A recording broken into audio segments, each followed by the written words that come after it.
Okay, kids, we are back, and Coach Eddie O is with us today. How you doing, Coach? I'm doing great.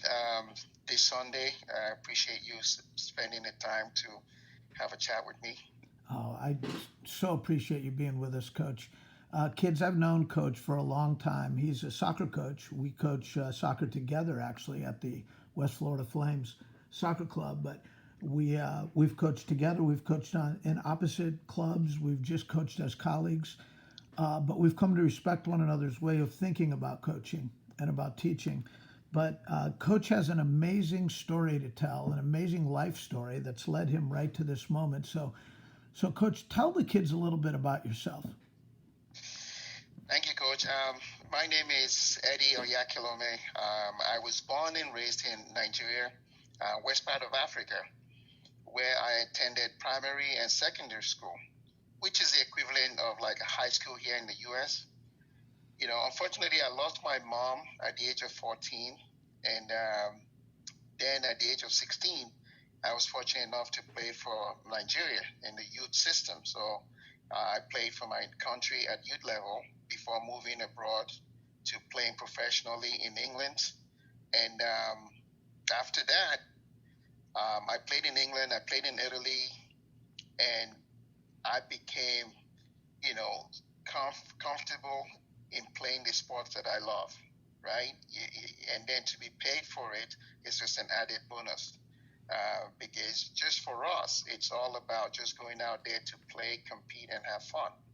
But unfortunately, after a few years of playing, injury ended my professional career.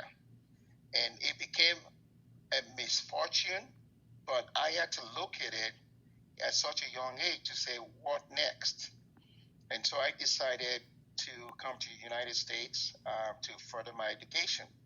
And based on my playing ability, I was able to get a full scholarship at New Hampshire College. When I came to the U.S., it's a land of opportunity. There's a lot of things different from my upbringing, my background, but education became a priority for me. Soccer was a vehicle to get me my education. So I went into college. I graduated top of my class in computer science. I have a bachelor's in computer science. And then I decided to take my master's degree in business. So I graduated with my master's in business. Then I started working as a network engineer and became a network manager, administrator. So I worked at Nortel Networks for a number of years before moving to Florida. But in between, I took a liking into youth development, into coaching. So I started volunteering my time coaching while I was at college up north in New Hampshire. And then when I started seeing the joy and the development of kids just coming out to exercise, exercise is my primary key. This gives them an opportunity to come out, have fun, exercise. It was recreational, nothing competitive. And that really attracted me to trying to use what I've learned to give back to the kids. I wasn't getting paid for it. It was more fun. And so that was what started my coaching, youth soccer coaching career. Right now, I moved to Florida. I have two kids. My daughter has three young kids, so I'm a grandfather. I have two grandsons and my beautiful little princess. So after a number of years of getting into Florida and coaching, I've known Jim for a long time now. I decided to pursue my education further. So I went into the criminal justice field, uh, graduated in my second master's degree in criminal justice. At that point, it gave me a balance between work and still soccer. So I started continuing my soccer coaching career, trying to impact kids. Then I started a nonprofit foundation where I was able to help kids go to college, help them opportunity to try and play in Europe, and also kids that are struggling financially. My foundation, you can look it up on Facebook. It's EJJE Soccer Academy. So everything is about the kids, kid centric. How can we get the best out of the kids. My approach to youth soccer, it's not to promise them professional career. It's to develop kids to become better human beings and to guide them, to focus on academics, being, their future depends on how we can mold them as leaders of the young ones. And sometimes we have to take a step back and look at those kids and say, how did my upbringing, how can I use my experience to empower these kids, to help them become somebody, right? Soccer is a vehicle to do this. And that's my always focusing on kid-centric. How can we get them to exercise? How can we get them to be active? How can we get them to stay focused? How can we let them understand that they're the future of our nation? And we as adults have to use every positive way to create that environment for them. That's beautiful, Coach, and beautifully said. Kids, you can understand why Coach Eddie and I are friends, because you'll recognize his way of thinking, which is similar to my way of thinking, and I think that's what drew us toward one another. Absolutely. But Coach, I'd like to bring you back in time now to your younger days, 9, 10, 11 years old. What kind of a kid were you? A kid in Africa at that age and a kid in the U.S., it's two totally different mindset. Tell us all about that. The first thing for me at the age of 9 is respect. And I'll give you an example. My cousin was 9 days older than me, just 9 days. But I had to respect him. In our community, growing up, we're same age, but 9 days, if he told me to do this, it was my older brother. So it's funny when I see kids here, or, it's a different society. So that respect, right, kind of allowed me to see people from a different lens, right? Respect your elders, right? He was older than me. I respected him, and I'll do as he says. Even though I was more athletic, I was more popular than he was, I was more talented, right? And he used to call me his young twin. 9 days different. Until this day, I still have to look up to him and respect him, regardless of status, regardless of athletic ability, regardless of talent. He is still an older brother to me. And so at that age, all I wanted to do is play outside and behave myself. Because once we out there playing and you don't get into trouble, it's okay. But if you get into trouble, misbehave, you don't want it to get home to your parents, because they're going to whoop you butt. Like I said, it's a different culture, it's a different society, and the world has changed a little bit to when I used to grow up. But all my focus was do my schoolwork, do my housework. That was critical. And my parents allowed me at a young age to make decisions, right? As long as they said, if you make a decision, if it's wrong, face the consequence, own it, right? Accept whatever outcome my choices, brought to me. And I should never blame anybody, and should always take ownership and responsibility for my own choices. And I still hold on to those values today: respect and ownership of whatever decision I make. And sometimes, growing up as kids, even as adults, we made bad decisions. It's how do we take ownership and responsibility and grow from it? But I feel like sometimes we over-criticize our young generation. We don't want them to make mistakes, and we don't want them to learn from their mistake because we're overprotective of them. But we're actually not allowing them to grow. And kids will be kids. I did not have a perfect upbringing. I've had my share of getting into trouble, getting beat by my parents for discipline-wise. But all those things mold me, right? And also, back in Africa in those days, that concept of the village raises the kid, right? if I look at it now, most communities, everybody wants to live in a community, but what do? We wave at each other when the garage door is closing. And if we as adults wants to live in these communities all over the place and we wave to our neighbors, how is the community going to help bring up those kids? If we adults cannot actually embrace the concept of community, concept of our own village, allowing our kids to interact, allowing them to play. So growing up, our lenses were just everybody was the same. We played together. Our families got together. We knew everybody in the street. I live in a community here that I probably know or interact with 3 or 4 of my neighbors. Anything beyond that, we just a drive-by hello. So I'm guilty of that too, right? But it's a different world now. And as a kid, playing, going out and play, do my schoolwork, do my homework, respect everybody was all I can remember growing up. I mean, I can tell stories, but for the sake of time, it's respect. Eddie, when I grew up in a similar neighborhood where everybody knew each other. The kids all knew each other, and each kid was accountable to each parent in the neighborhood. Absolutely.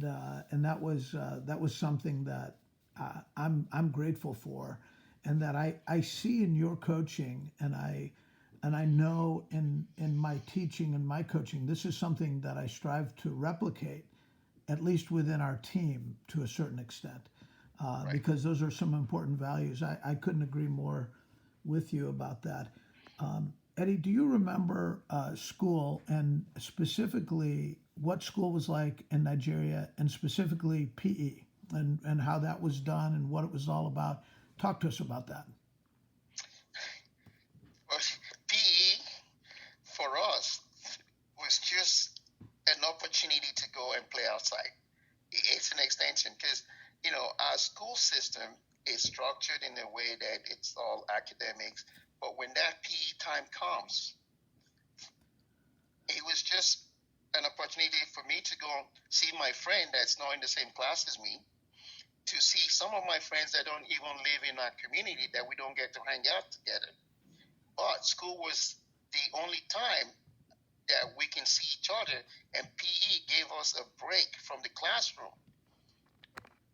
And playing in the soccer program at school, it gave me an opportunity to actually play with kids that are not as good, which kind of helped me to be able to compromise and play with friends.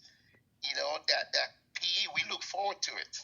We don't want to lose PE. It's crazy as it sounds. It's a break from our class. And it's not as structured and organized as it is here. We don't have the fancy gyms. We don't have the basketball hoops. Everybody plays outside. There's no grass. And we find a way. People are throwing basketball. They're playing basketball. We're playing soccer. We're running. Would you believe even during PE, we would organize our own track meets? That's so cool. Yeah, just so we can just run and burn out energy.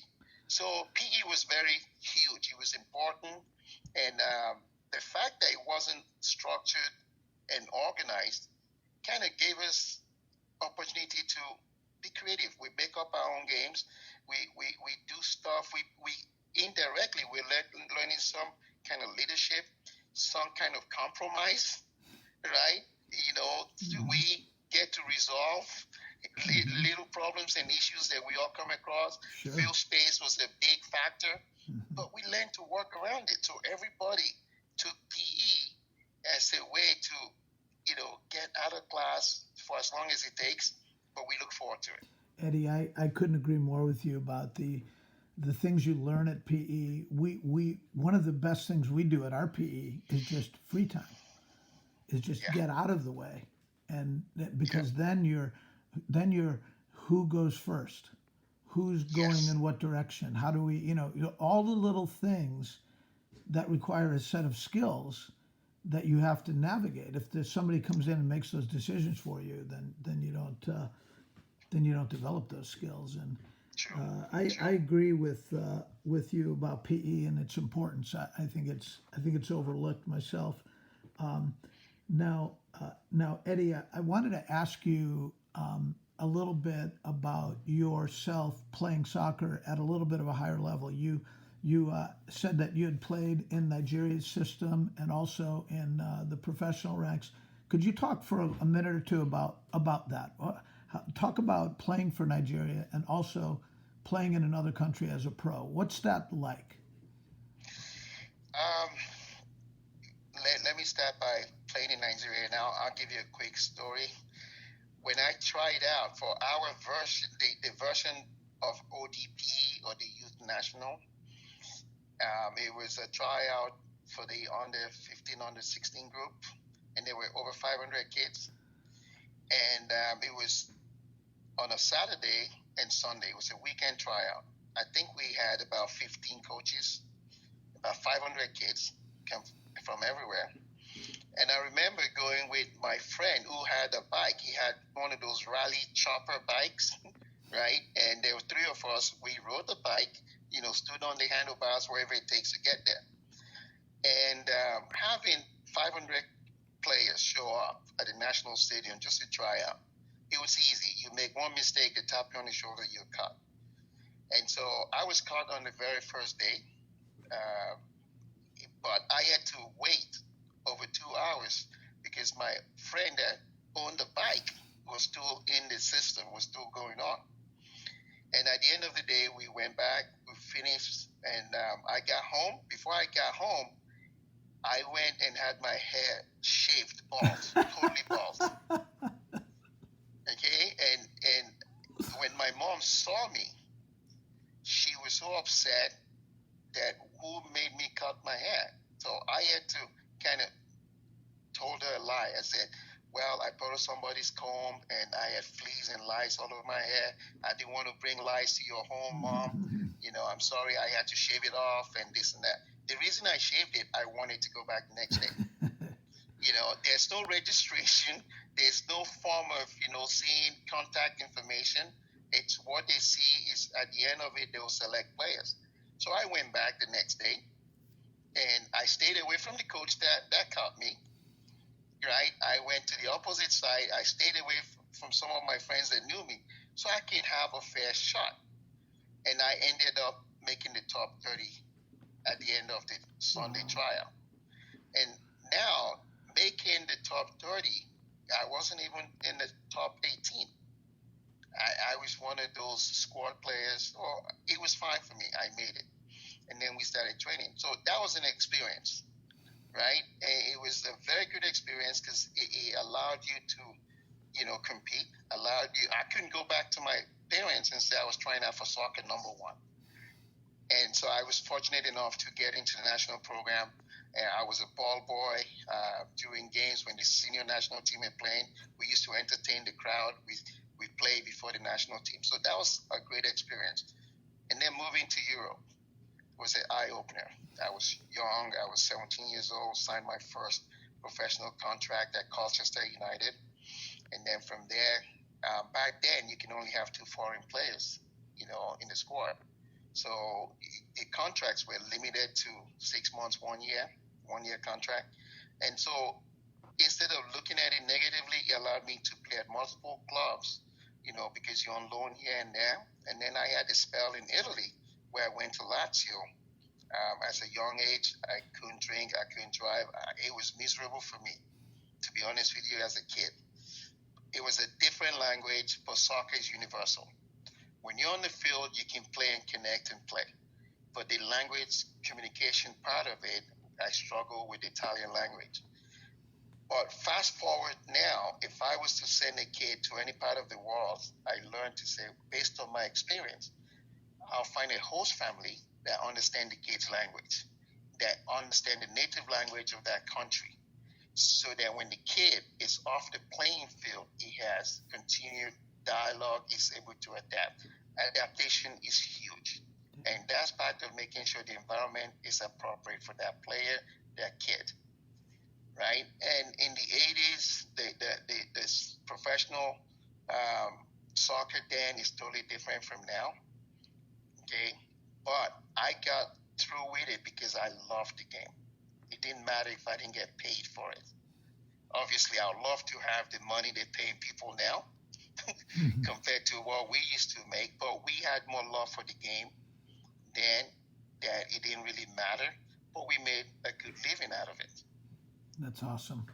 Well, Eddie, thank you for that. And I want to ask you now. I've sent you some videos of our kids at PE class, both in the warm up and also at our year end performance. We call it Focus on Achievement Night.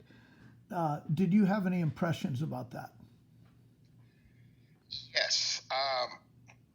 Number one, it was for me when I saw some of those videos, I saw some kind of rhythm in the sense that the participation was incredible. The kids were in their own element, right? And I tried to analyze it, and I'm like, these kids are in the zone. They're not worried about anything else but just being out there dancing, and then you see the synchronized movements and the stretching, the exercise. I was trying to just imagine what's going through their mind. They were all in one place. That's one of my observations. And the fact that music is so critical. No matter when you hear sound of music, there's something about music that brings out something out of us, right? And I'm gonna tie this to PE. For me, it was a big part of my education, right? PE was a good part of my education, and it allowed me to play other sports, especially with other kids, right? It made me feel like, I'm one of them away from school. One of them away from school. My soccer team is separate, but when I'm in the PE class, Whoops.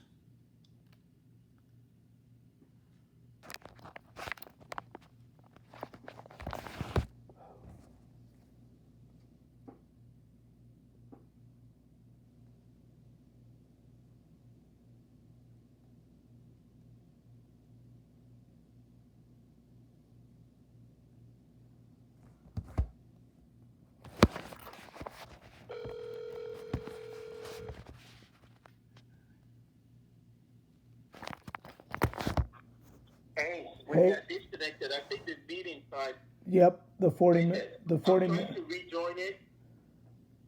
Okay. How do we do? Let me. I think you just relaunch and rejoin. Let me see if I can. Yeah, it says wait for the host to start the meeting. So you may have to rejoin it. All right. Same meeting. All right. I just started it. Yeah. Okay. Good. And I'm up. Are you up? Yeah, it's waiting for you to Admit. start this meeting. Oh, start. Okay. I started it, but I don't. Oh, do I have to send you another invitation? No, it should be the same ID. Yeah, I'll connect. Oh, admit. I see it. Here we go. You're good. I see you now. And there's There we go. There's your picture. All right. Let me hang up this. Okay. Okay.